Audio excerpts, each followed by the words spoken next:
So, sitting right over here is Rabbi Lawrence Troster, who is one of this country's leading Jewish eco-theologians and religious environmental leaders.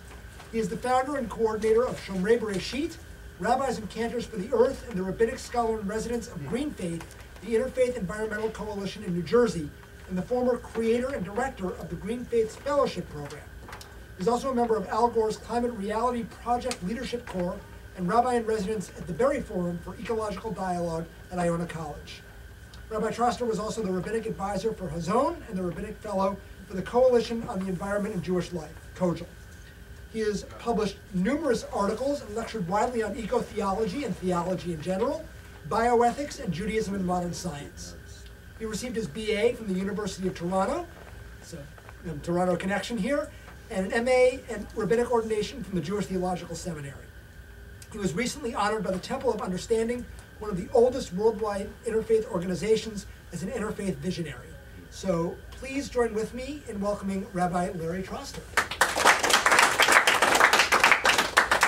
So first of all, Jeff, thank you for inviting me. This has already been one of the most stimulating intellectual groups I've been with in quite a while, and this goes back to something that touches me personally for a very, very long time. Because before I got into environmentalism and eco-theology, I really began as someone who became very interested in the religion and science dialogue. And this goes back to my undergraduate days when I took a course on Maimonides, and the teacher of that course, in the process of which introduced us to the works of Thomas Kuhn, the historian of science, and the idea of paradigm shift and what that does to worldviews, and that fascinated me. And while I was at JTS, I was encouraged by two of my teachers, the late Rabbi Seymour Siegel and Rabbi Neil Gilman, to pursue my interest in the relationship between science and religion, with Rabbi Siegel in bioethics, specifically genetic engineering and its implications, and secondly with Rabbi Gilman in areas of modern cosmology and modern science in general. In fact, the first articles that I published were originally papers for classes of theirs. I think what I would like to do is to talk about how science does in fact challenge, creates what I consider to be creative challenges to theological ideas. Now, one of the ways in which I understood how important this was in one of my previous congregations. One of my congregants, and I don't even remember the context of the discussion, came to me and said that she comes to synagogue every week on Shabbat, on the Sabbath, because she feels that she is, when she's in synagogue during services, she's in an island of stability and order in a sea of chaos. And I realized how important the context of finding meaning was. And so now it's not a question to me about whether people believe in God or don't believe in God, but how do they find meaning? And does our tradition, as it is practiced today or understood today, give real meaning in their lives? From Neil Gilman, I learned the idea that when people come to synagogue and do certain things, it has to serve a real function for them. If it's just empty, if it's just repetition, then it's not going to last. And religious communities have to create a sense of meaning and order in order for people to remain there and find it important. So for me, the engagement with modern science is part of that quest for meaning. Now, as you know, there's a stereotype that science and religion are an inevitable conflict. And we know historically that this is not true, but it's very common in public discourse. And unfortunately, it's still very common as an idea because of the media in many of the people who come to synagogues, or many members in the Jewish community, even though there is a long and sophisticated literature on the historical and theological models of this counter, which shows that a much deeper paradigm is possible. And I think what I have tried to do is to search for that deeper paradigm. And this is where I've been influenced by the works of Ian Barber, John Hedley Brooke, Philip Clayton, and others. And I also had the great pleasure to meet Thomas Berry at a Dozer conference in 1998 at the Field Museum in Chicago, which was about evolution and religion. And also was introduced to some other wonderful speakers at that point. And one of the things that has always bothered me as a rabbi is that I have found that many of my colleagues had what I would call a lack of theological courage to really face the difficult theological questions that the modern world and modern science presents. They would rather, in effect, follow the model of what we would call the kind of complementary model, where religion is here and science is here, and they don't actually have to talk to one another because they are in different places. This is what Stephen Jay Gould called the different magisterium. Well, I think that that was never, really never satisfactory to me. So from my reading, I understand, and I want to give you two examples. Well, really, it's kind of one example of the deep theological challenges that some modern science, in fact, brings to traditional ideas of meaning, which, of course, includes God's relation to the world, God's providence. So the late biologist Stephen Jay Gould, in attempting to disabuse us of our belief that humanity is the inevitable result of a progressive evolution, quotes Mark Twain in one of his books that if the history of life were the Eiffel Tower, then humanity is the paint on the top. And if anyone thought that this paint was the purpose of the tower, it would be the greatest arrogance. Gould bases his perspective not only on the age of life on Earth, but also on the contingencies that are inherent in the evolutionary process. He has also famously said that humanity is a glorious accident, the result of a long series of evolutionary contingencies stimulated by large-scale environmental change. If it were possible to rewind the evolutionary tape, as he once said, and replay it, it would be unlikely that humanity would be the result. Gould's perspective is a common one amongst not only evolutionary biologists, but also physicists, as summed up by Stephen Weinberg's famous statement, the more the universe seems comprehensible, the more it also seems pointless. And it is this perspective that I know not all scientists share, those of you in this room don't share, but the public perceives that that is the common scientific view. And the idea that the universe is pointless has actually been reflected in modern culture, where there has been a noticeable increase in what one writer has called the rise of nihilism. That when you look at popular culture, there are many apocalyptic and post-apocalyptic movies and novels. In youth literature, there are many dystopian novels. And this evokes the sense that there really isn't any meaning in the universe. And the great challenges of climate change, therefore, are almost futile to try and do anything, since we're all going to hell in a handbasket anyway, and what's the point?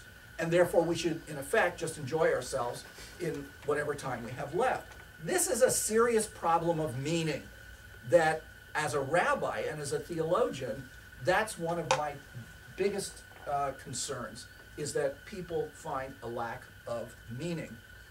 Professor Norbert Samuelson listed among a number of challenges that modern science brings to Judaism the question, our universe is too old and human existence is too brief for humanity to provide the reason for the existence of the universe. If we give up this humanist assumption, how can we understand why God created the universe? And this goes to the heart of the question. Modern science poses challenges to some very critical traditional theological ideas that the Abrahamic traditions have. For example, just creation, the doctrine of creation, the idea of the soul and the afterlife, free will, and the particular worth of an individual. Catholic theologian John Hott has further explicated on how evolutionary science and modern cosmology create critical problems for Western religion. And I think that that's one of the things we have to understand when fundamentalists talk about scriptural conflicts. There is a deeper conflict that is only reflected in that more obvious surface one. So we should stop arguing about Genesis 1 and really look at what the deeper challenges are. And there we can in fact find some sympathy for even more traditionalist or fundamentalist traditions, because here's what happens. The Darwinian theory shows that all living creatures share a common ancestry and are historically and organically connected. Therefore, the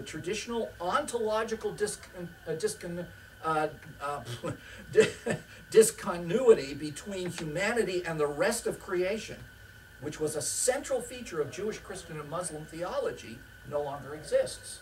As has been pointed out, 96% of our genes we share with chimpanzees. We share a huge percentage of our genes with earthworms. So the idea that somehow humans are created in the image of God, which suggests this ontological gap, which helps us and is the foundation for much of Jewish ethics, no longer exists. So what do we mean when we say we are created in the image of God? And the other thing is, because in a traditional perspective, the universe consists of a hierarchy of distinct levels of being and meaning.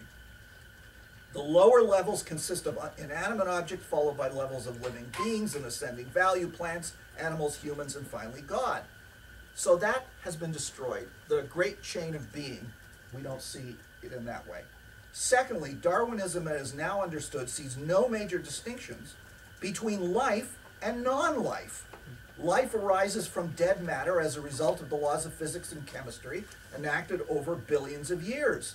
Thus, evolutionary science collapses and reverses the sacred hierarchy. What is lowest becomes what is most fundamental, and matter is the ultimate source of all things living and non-living. And therefore, many scientists believe that any emergent features of the universe, like mind, are only epiphenomena, the accidental combination of its lowest elements. Lastly, according to Hott, the theory of natural selection states that the variety of life in the natural world is a product of completely random forces, undirected by any intelligent agency or divine providential intelligence. Therefore, the universe is an impersonal structure without any essential meanings. And this is why people like Daniel Dennett and Richard Hawkins have said that Darwinism, in effect, destroys the notion of God, says there's no intentional designer of the universe, and that evolution is a meaningless process. And since we live in an age of science where truth with a big T, despite epistemological quibbles, is still being expressed that science is the true source of that, this raises some serious theological problems. So what do we mean by creation? What do we mean by the relationship between God and the world? If God, even if we believe that God creates the natural laws at the beginning of the universe, what is God doing now? How does God interact? That has implications for things like our concept of revelation. How can we claim that revelation, which in its traditional form is a supremely supernatural act, how do we understand that in terms of the modern day when we don't see anything from a scientific perspective as being above the natural world? And therefore, if there's nothing coming from the outside, what does that do for prayer? What kind of God is it we are praying to if we still believe in God? So Ian Barber, of course, among others, created a series of models of interaction between science and religion in the attempt to deal with some of these issues. So I've talked about the conflict model and the independence model, and you see the independence model especially true in existentialism. When you look at Martin Buber's, for example, distinction between the I, thou, and the I, it, that's very clearly an attempt to provide a realm of truth for non-scientific knowledge that is equal and therefore as respectable. And I think on a practical level, you see this a lot in Jewish theology. I've seen it even discussed in Orthodox science works, where they talk about Torah truth and science truth as two completely different realms, so they can do their scientific work and not worry about a conflict with what comes up in Torah, both written and oral. Well, there's further models that really show a much deeper sense of integration. First of all, there is dialogue, and here's where science and religion understand that they are intimately connected historically and in terms of worldviews and its implication. And this is where nature-centered spirituality can be derived from. This is where we understand that we may have different goals, but epistemologically we're not radically separated, but rather on a kind of sliding scale of understanding things. And the form of epistemology that I follow, that is also followed by many scientists, is the idea called critical realism, where we understand metaphors, whether religious or scientific, We take them seriously, but not literally. And there's an area that Ian Barber, for example, has promoted a lot to say this is where we can meet and understand each other. Well, then, of course, there's the deeper ones, which Barber calls integration, where you can either understand your theology as starting from science, or you can understand your science as flowing from both theology and science. And this is where you get Teilhard de Chardin and Thomas Berry and others. And process theology has been a very good area of ways of trying to integrate science and religion. And in the Jewish community, or in the Jewish world, although he didn't identify himself as a Jewish philosopher, the late Hans Jonas' works has been a deep influence on my thinking over the last 20 years, because he was essentially a process thinker, with some differences with Whitehead.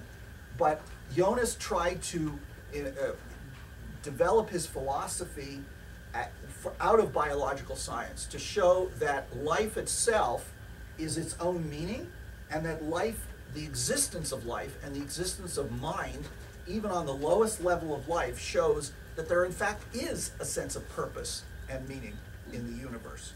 So while the age of the universe and the many contingencies on both a cosmic and biological level can pose a serious challenge to classical Jewish concepts of a meaningful creation and a special role for humanity, I really believe it's possible to reconstruct a theology that takes into account modern science while leaving room for meaning and purpose. And as I mentioned, I find a great deal of influence on my own thinking from Hans Jonas. I believe that this discussion, as what we're having here, is essential for Jewish theology and ethics in the 21st century. The lack of attention by Jewish theology to modern scientific worldview has made Judaism for many Jews to seem to be simplistic and irrelevant. As Arthur Green has observed, during the 19th century, the study of Jewish philosophy was confined to rabbinical seminaries, and the study of Kabbalah was discredited as being outside mainstream Judaism. Nonetheless, most Jews' contact with Jewish theology, even in the liberal denominations, came from the prayer book, whether traditional or revised, which retained many of the rabbinic ideas about God, revelation, and redemption, including the nexus of sin and punishment. It was therefore not surprising that many Western Jews, now trained in the new scientific worldview, thought of Judaism as childish and unsophisticated. And so I think that that is a critical idea. If we are going to continue to have people see Judaism as a source of meaning, we have to accept the difficulties of and the challenges that science presents to us, but we should see that as a creative challenge, not as a destructive challenge. I've seen this, by the way, in my own work in environmental writing, but I think that while we have, in our own community, showed a real lack of interest in this being obviously a major exception to it, this is why, in many cases, I have sought inspiration from scientists themselves and Christian theologians, and looking at this and trying to translate what they were. I mean, when you look at their writings, many of the issues they consider are our issues: divine providence, evil and suffering, free will, the doctrine of creation. And they have elected to engage with modern science. I want to leave you with one personal anecdote, how I tried to bring this into actual effect, preaching a sermon. It was some years ago. I gave a sermon for the Yizkor service on the last day of Passover, which is a memorial service for the dead. I used that occasion to deal with my own beliefs in the afterlife, and how I had theological problems with the traditional concepts of the soul and resurrection based upon my understanding of evolution and biology, that not only, how do we believe in a dualistic notion of soul and body, but also ideas about resurrection, which are profoundly supernatural, obviously. These problems stem from the conflict between traditional Jewish eschatology that sees the eventual negation of death with the ecological, biological necessity for death in the natural world. While admitting that I would not be sure what would happen to me after my own death, I used Hans Jonas' thought to assert that I did believe that at a minimum, everything and everyone in the universe would be remembered in the mind of God long after we would be forgotten in the land of the living. I said how this gave my life some ultimate meaning, and that it was good enough for me. Many people told me it was the best Yizkor sermon they'd ever heard, and how much it appealed to their own spiritual traditions. I had a couple of people say the otherwise, but most of it was quite positive. And so I think Jews today, like many other people, are searching for meaning in a world where shallow ideals and political bombast predominates. And this discourse has often been dominated by atheistic scientists on the one hand who've tried to remove any sense of purpose or meaning to the natural world, or by religious fundamentalists on the other. But the need for meaning continues, and the relationship between mind, matter, the universe, and God should be a central issue for us, for Judaism in the 21st century. I was attracted to Hans Jonas because he faced these issues honestly and bravely, Jewish-centered, but not afraid to deal directly with the challenges of science. Thank you. Thank you.